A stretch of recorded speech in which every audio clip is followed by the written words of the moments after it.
એકદમ નવી રીતે તળિયા વગર હેલ્ધી ટેસ્ટી સોફ્ટ દહીંવડા બનાવવા માટે 1 વાટકી અડદની દાળ અને અડધા વાટકી જેટલી મગની દાળને સારી રીતે મિક્સ કરી પાણીથી વોશ કરી લઈએ. પછી 5 થી 6 કલાક દાળને પલાળી દેશું. 5 થી 6 કલાક પછી દાળ પલળી જાય એટલે એક્સ્ટ્રા પાણી કાઢી દાળને ગ્રાઇન્ડ કરવા મિક્સર જારમાં ઉમેરીએ. સાથે 2 લીલા મરચા અને 1 ઇંચ આદુનો ટુકડો અને ફક્ત દાળને પીસવા માટે 2 ટેબલસ્પૂન જેટલું ઠંડુ ફ્રીજનું પાણી ઉમેરીશું અને એકદમ બારીક એવી દાળને પીસી લેશું.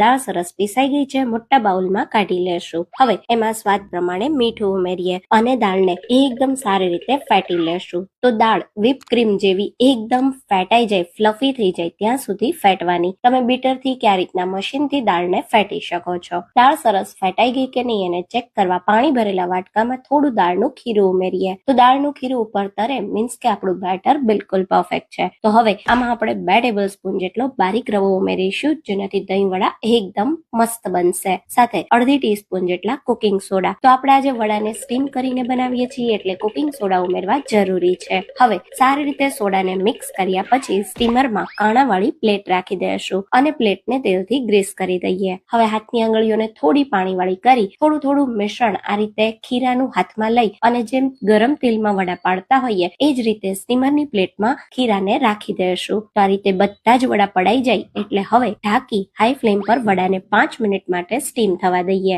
5 મિનિટ પછી આપણા વડા સ્ટીમ થઈને તૈયાર થઈ ગયા છે. એને હલકા ઠંડા થવા દઈએ. થોડા વડા ઠંડા થાય એટલે તાવીથાને આ રીતે સહેજ પાણીવાળો કરી અને વડાને પ્લેટથી અલગ કરી દઈશું. એકદમ સોફ્ટ અને ફ્લફી વડા તૈયાર છે. તો હવે વડાને આપણે પલાળવાના છે. તો હલકા ગરમ પાણીમાં આપણે 1/4 ટીસ્પૂન જેટલી હિંગ અને 1/4 ટીસ્પૂન જેટલું મીઠું સાથે થોડા લીલા ધાણા ઉમેરી મિક્સ કરી અને તૈયાર કરેલા વડા ઉમેરી દઈશું અને આ રીતે એના પર પ્લેટ રાખી 5 મિનિટ વડાને પલાળવા દેશું, જેથી વડા સારી રીતે પાણીને એબ્ઝોર્બ કરી લે. 5 મિનિટ થાય ત્યાં સુધીમાં આપણે મીઠું દહીં બનાવવા 4 કપ જેટલા દહીંમાં 1/4 કપ જેટલી દળેલી ખાંડ ઉમેરી દહીંને સારી રીતે ચાળીને સ્મૂથ કરી લેશું. તો મીઠું દહીં તૈયાર થઈ ગયું. હવે વડાને હલકા હાથે પાણીમાંથી કાઢી અને એક્સ્ટ્રા પાણી આ રીતે સ્ક્વીઝ કરી લેશું અને વડાને પ્લેટમાં રાખી દેશું. ત્યારબાદ એના પર થોડું મીઠું દહીં આ રીતે ઉમેરી દેશું. ખજૂર આંબલીની ચટણી, ગ્રીન ચટણી, થોડો શેકેલા જીરાનો પાવડર, લાલ મરચું પાવડર અને દાડમના દાણા સાથે વડાને સજાવી